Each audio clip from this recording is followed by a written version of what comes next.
sister Thea stood behind that coffee counter, her jaw clenched tight as 3 suits and $1,000 shoes laughed at her expense.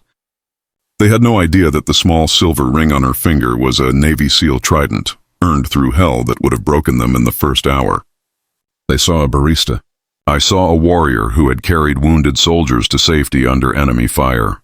Before we dive in, tell us where in the world are you watching from? If you enjoy stories like this, make sure to hit that subscribe button, because tomorrow's episode is truly mind-blowing. Let's get started. Look at her playing dress-up with that little military ring, Vivian Cross sneered, her perfectly manicured nails tapping against the marble countertop. She was the marketing director for some finance company upstairs, the kind of woman who thought money made her untouchable. Did you get that from a costume shop, sweetie? Thea's knuckles went white around the espresso portafilter, but her voice stayed steady. What can I get you today, Miss Cross? That's when Quentin Hayes stepped forward, his chest puffed out like some peacock showing off for his buddies. This guy thought he owned the world because he pushed numbers around in spreadsheets. She probably doesn't even know what that ring is supposed to represent. Just another wannabe trying to look tough. I watched from my corner table, my coffee getting cold as rage built in my chest. These people had been coming here for weeks, each day getting bolder with their cruelty. Devon Park, their sidekick with the permanent smirk, pulled out his phone to record what he probably thought would be another funny video to share with his followers. The coffee girl thinks she's a soldier. Devon chuckled, zooming in on Thea's ring. This is going to get so many likes. What they didn't know was that my sister had spent the last 8 years serving our country. 4 of those years as one of the first women to earn the Navy SEAL trident. She'd completed missions in Afghanistan that remained classified.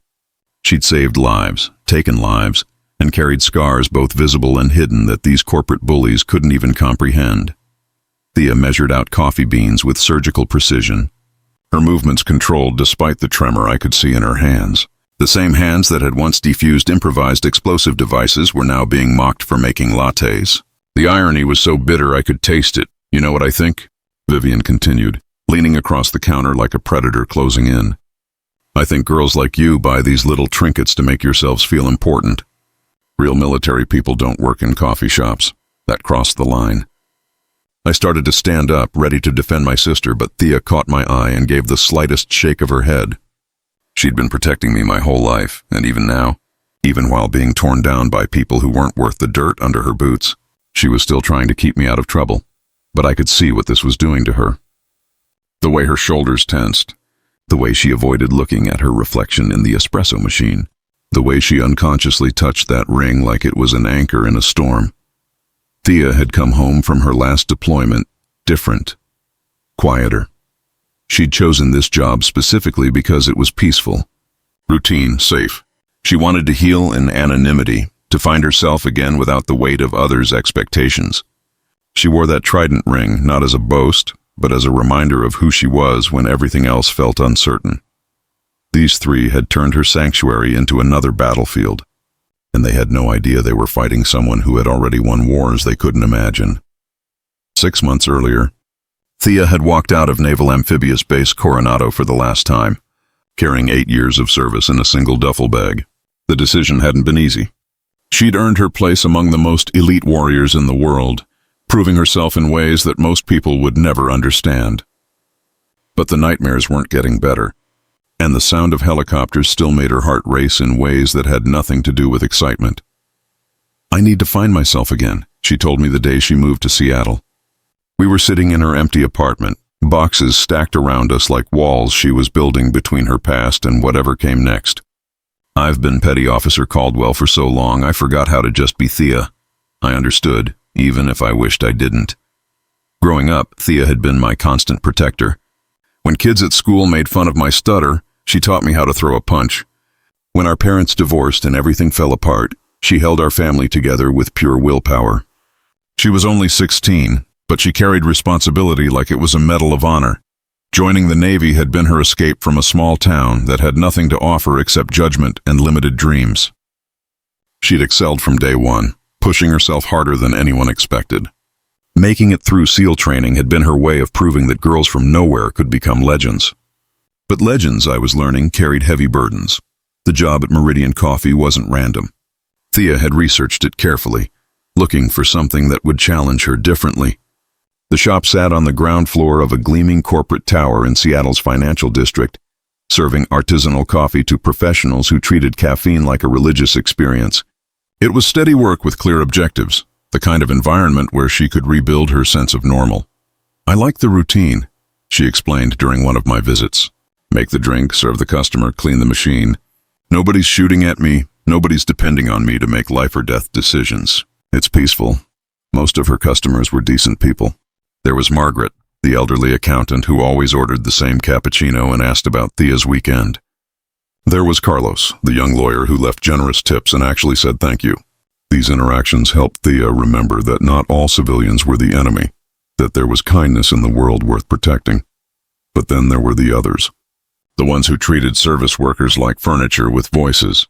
Quentin, Vivian, and Devin represented everything ugly about entitlement and privilege. They didn't see Thea as a person, just as someone whose job was to make their lives slightly more convenient.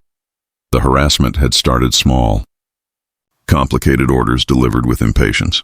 Comments about how some people were meant for service roles. Little power plays designed to remind everyone in the room who held the real authority. Thea absorbed it all with the same discipline she'd used to survive SEAL training, but I could see the toll it was taking. She'd come home from work quiet in a way that reminded me too much of her first months back from deployment. She'd sit at her kitchen table, unconsciously rubbing that trident ring like a worry stone, staring out the window at a city that still felt foreign. "They don't know," she said one evening when I asked why she didn't tell them about her background. "And I don't want them to know. I want to earn respect for who I am now, not worship for who I used to be." That was pure Thea, always trying to prove herself on merit alone, never taking the easy path when a harder one might build more character. She'd spent years being defined by her military service, and now she wanted to discover what else she could be. What she didn't realize was that she was still serving, just in a different uniform. Every day she showed up with professionalism and grace. She was proving that dignity wasn't tied to rank or recognition. She was teaching civilians how to treat people with basic human decency, even when they failed the lesson spectacularly. I visited her shop every Tuesday and Thursday between my college classes, partly to check on her and partly because she made the best coffee in the city. I'd sit in the corner with my textbooks, pretending to study while actually monitoring the dynamics around her counter. That's how I witnessed the systematic campaign to break my sister's spirit, and how I knew something had to be done before they succeeded. The harassment escalated like a carefully orchestrated campaign. What started as casual rudeness transformed into deliberate psychological warfare, and I could see it was working exactly as they intended. Quentin began timing Thea's service, making a show of checking his expensive watch whenever she took more than 30 seconds to prepare his order. In the real world, speed matters. He'd announce loud enough for other customers to hear. Some people just aren't cut out for pressure, if he only knew. Thea had performed life-saving medical procedures under mortar fire. She'd coordinated rescue operations while enemy snipers targeted her position. The pressure of making his pretentious macchiato was laughable compared to what she'd endured, but she couldn't defend herself without revealing everything she was trying to leave behind. Vivian's attacks were more personal. She'd arrive with her entourage of equally vapid colleagues, discussing her latest promotion or expensive vacation while making pointed comments about people who lack ambition. Her favorite move was to order something complicated, then loudly critique every aspect of Thea's technique. "Is that really how you steam milk?" she asked one Tuesday morning, her voice dripping with fake concern. "I mean, I'm not an expert, but shouldn't there be more foam? Maybe this job is just too advanced for some people." Devin was the worst because he turned the harassment into entertainment. He'd film Thea working, making commentary like she was performing in some twisted reality show. His Instagram stories featured close-ups of her hands making drinks with captions like, "When you're 28 and this is your peak achievement," and "Coffee Girl thinks her costume jewelry makes her special." The breaking point came on a Thursday that started like any other.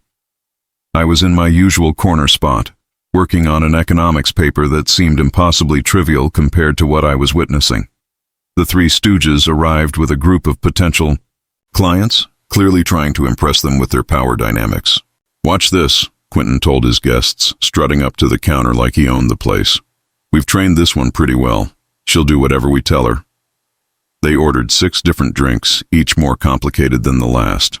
Thea worked methodically, her movements precise despite the humiliating commentary they provided for their audience. When she finished, Quentin took one sip of his cortado and made an exaggerated face of disgust. "This is terrible," he announced. "Way too much milk. Start over." Thea's jaw tightened, but she nodded professionally.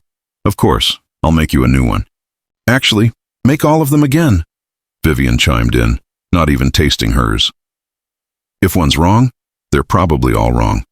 That's just basic quality control."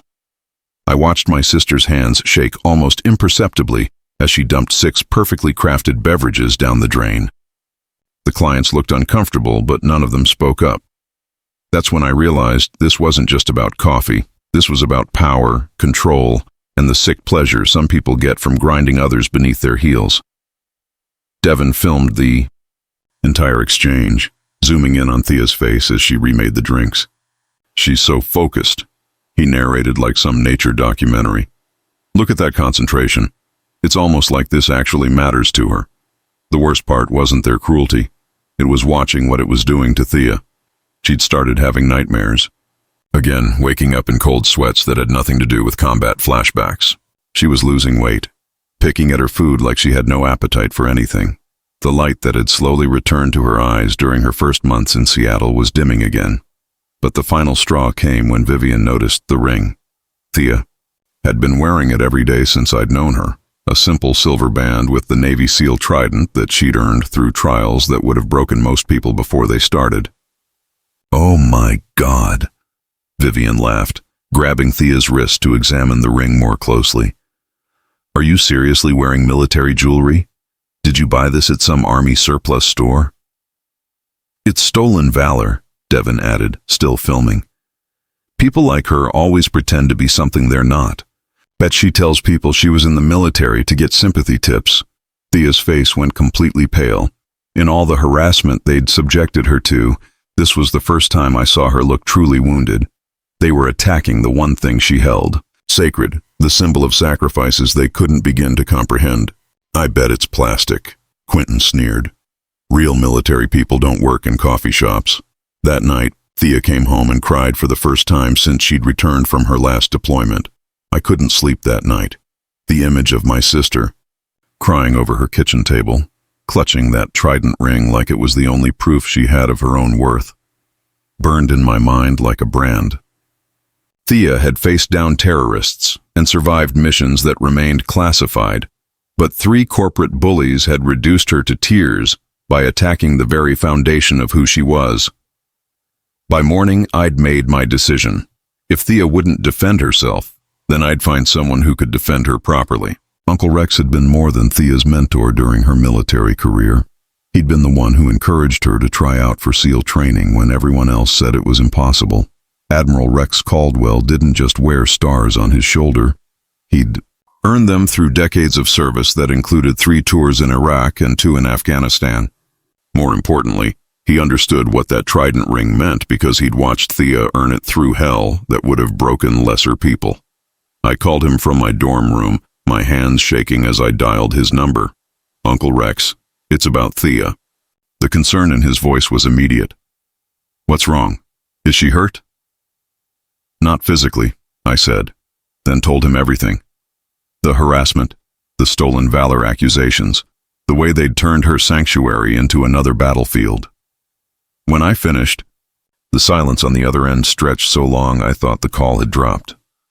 "Those sons of bitches," he finally said, his voice carrying the kind of quiet fury that made admirals dangerous.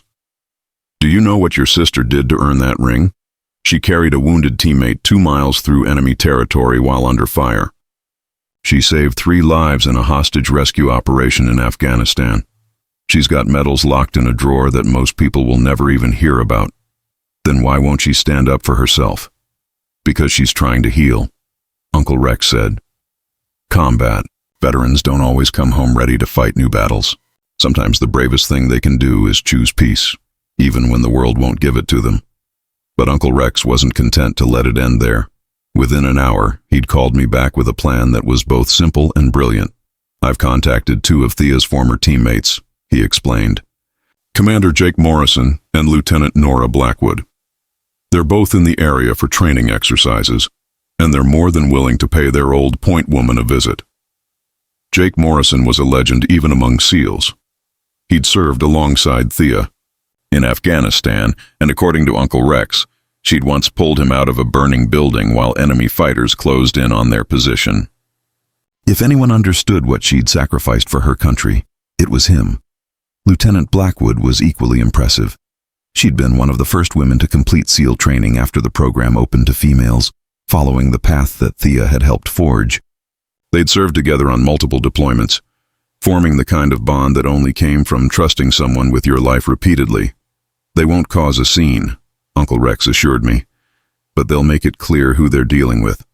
Sometimes, civilians need to see respect in action to understand what they've been missing. The plan was elegant in its simplicity. Jake and Nora would visit Meridian Coffee during the lunch rush, when Quentin, Vivian, and Devin typically made their daily appearance. They'd order coffee like any other customers, but their military, bearing, and genuine respect for Thea would create a stark contrast to the treatment she'd been receiving. The beautiful thing, Uncle Rex explained, is that they won't have to say anything about her service record. Their behavior will speak louder than any words. When I called Thea to explain the plan, she was initially resistant. I don't need anyone fighting my battles, she said, but I could hear the exhaustion in her voice. This isn't about fighting, I told her. It's about reminding you who you are. You've been so focused on who you're trying to become that you've forgotten the warrior you already proved yourself to be. There was a long pause before she spoke again. Jake and Nora really want to come? They're honored to, I said. They've been worried about you since you left the teams. This gives them a chance to show their respect publicly. The next morning, Thea called me before her shift started. Her voice sounded different, stronger somehow. Okay, she said. Let's do this. But I want you there to see it. You've been watching me get torn down for weeks. I think it's time you saw me remembered for who I really am. I'd never been prouder of my sister than I was in that moment. The next day unfolded like a perfectly choreographed operation. I arrived at Meridian Coffee 20 minutes before the lunch rush, claiming my usual corner table with a clear view of the counter. Thea moved with more confidence than I'd seen in weeks, her shoulders squared and her movements precise. She'd braided her hair back military style, and for the first time in months, she looked like the warrior I remembered. At exactly 12:15, the Three Stooges made their grand entrance. Quentin wore his smugness like cologne, Vivian clutched her designer purse like a weapon, and Devin already had his phone out, ready to document another session of torturing the coffee girl. Well, Quentin announced loud enough for half the shop to hear. If it isn't our favorite pretend soldier. Still wearing that fake ring, I see. Thea looked him straight in the eye as she wiped down the counter. What can I get you today, Mr. Hayes? The usual disappointment, I'm sure, Vivian added with a laugh that sounded like breaking glass. Make sure you don't mess it up this time, military girl. That's when the door opened and everything changed. Commander Jake Morrison walked in like he owned every room he entered, which, given his record, he probably did. He was in civilian clothes, but there was no hiding the military bearing, the way he scanned the room automatically. The confidence that came from leading men into impossible situations and bringing them home alive. Right behind him came Lieutenant Nora Blackwood, equally impressive in a way that made Vivian's designer outfit look like a costume. These were people who'd earned their presence through blood, sweat, and sacrifice, not trust funds and corporate politics. Jake's eyes swept the coffee shop and landed on Thea behind the counter. His face lit up with genuine joy, the kind of recognition that comes from shared foxholes and life-or-death missions. Holy shit, he said, loud enough for everyone to hear. Thea Caldwell! The entire shop went silent. Quentin's mouth fell open mid-sentence. Devin's phone nearly slipped from his suddenly slack grip. Vivian looked like someone had just told her the stock market had crashed. Jake strode to the counter with the kind of purposeful movement that parted crowds. There's the toughest point woman the team's ever produced. Thea, what the hell are you doing hiding behind a coffee machine? Nora was right behind him, beaming like she'd found a long-lost sister. We've been looking all over Seattle for you. The entire platoon's been asking when we'd see our fearless leader again. I watched Thea's transformation happen in real time. Her spine straightened, her chin lifted, and suddenly she wasn't the quietly suffering barista anymore. She was Petty Officer Caldwell, the woman who'd earned respect in the most demanding military unit in the world. "Jake Morrison," she said, genuine warmth flooding her voice. "Still causing trouble wherever you go?" "Only when someone's not around to keep me in line," he grinned. "Remember that night in Kandahar when you carried my sorry ass 2 miles with a dislocated shoulder? I still owe you my life." The coffee shop had become a theater, and everyone was watching the performance. Quentin, Vivian, and Devon stood frozen like deer in headlights as the narrative they'd constructed crumbled around them. Nora leaned across the counter and grabbed Thea's hand, examining the trident ring with reverence. "You're still wearing it? Good. You earned this thing through more hell than most people see in 10 lifetimes." "Ma'am," Jake said, turning to address the 3 bullies with military precision. "You folks realize you've been getting your coffee from one of the most decorated female Navy SEALs in recent history, right?" Quentin's face had gone the color of old milk. "We had no idea she was actually what?" Nora's voice carried the kind of edge that came from commanding respect in situations where weakness meant death. "Actually worthy of basic human dignity. Actually deserving of the respect you'd show any person doing honest work." The other customers had caught on to what was happening. Someone started clapping. Then someone else joined in. Within seconds, the entire coffee shop was applauding, and Thea stood behind that counter accepting the recognition she'd been denied for months. Vivian tried to backtrack, her voice small and desperate. "We were just joking around. We didn't mean anything by it." Thea finally spoke, her voice carrying the authority of someone who'd made life-and-death decisions under enemy fire. "You're right about one thing. I am just a coffee girl now, but I chose to be here. I chose this job, this life, this chance to serve people in a different way. The difference between us is that I've earned the right to choose who I want to be." The bullies slunk out without ordering, and I'd never been prouder of my sister. The video Devon had been recording went viral, but not in the way he'd intended. Someone else in the coffee shop had captured the entire encounter from a different angle, showing the moment when 2 elite military personnel recognized Thea as a decorated Navy SEAL. Within 48 hours, the footage had spread across social media with captions like "Corporate bullies get schooled by Navy," "SEAL they were harassing, and this is why you should never judge the person serving your coffee." The corporate tower where Quentin, Vivian, and Devon worked became ground zero for a public relations nightmare. Their company's HR department received hundreds of calls demanding action against employees who had publicly humiliated a military veteran. The irony wasn't lost on anyone that their own social media posts documenting their cruelty had become evidence in their professional downfall. Quentin was suspended pending investigation within a week. His arrogant commentary about people meant to serve others played on repeat across news segments about workplace harassment. Vivian found herself transferred to a branch office in Cleveland, her dreams of climbing the corporate ladder in Seattle effectively over. Devon's Instagram account, once his pride and joy, became a showcase of his own cruelty that potential employers could easily find. But the real transformation happened to Thea. The morning after the confrontation, she arrived at work walking differently. The hunched shoulders were gone, replaced by the confident posture of someone who remembered exactly who she was. Regular customers who had witnessed the scene treated her with newfound respect, but more importantly, she carried herself with the dignity she'd temporarily lost. "I forgot something important," she told me over dinner that weekend.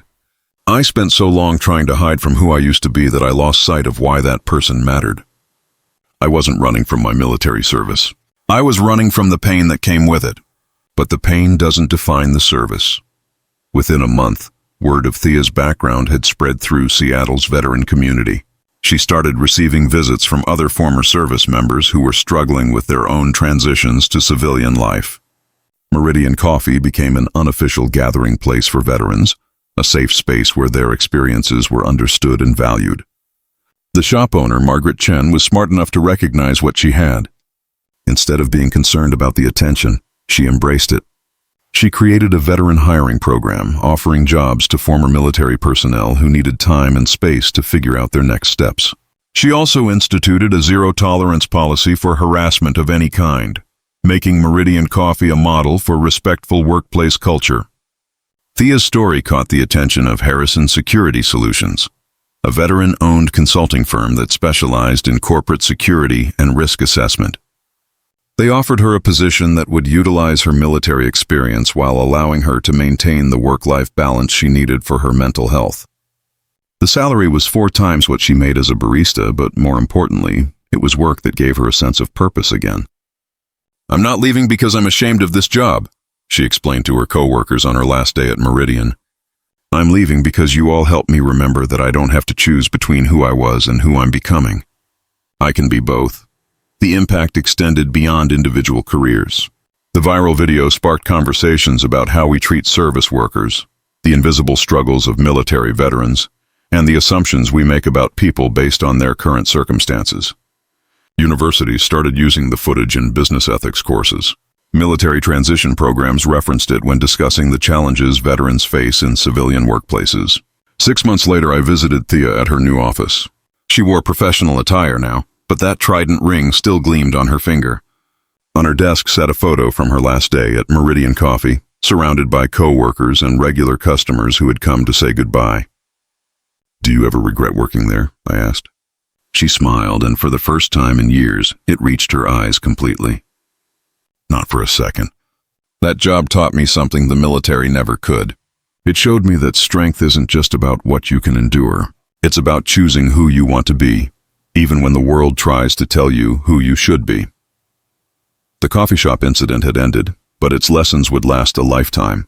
Sometimes the most important battles we fight are the ones that remind us of our own worth. And sometimes the greatest victory is simply refusing to let others define who you are.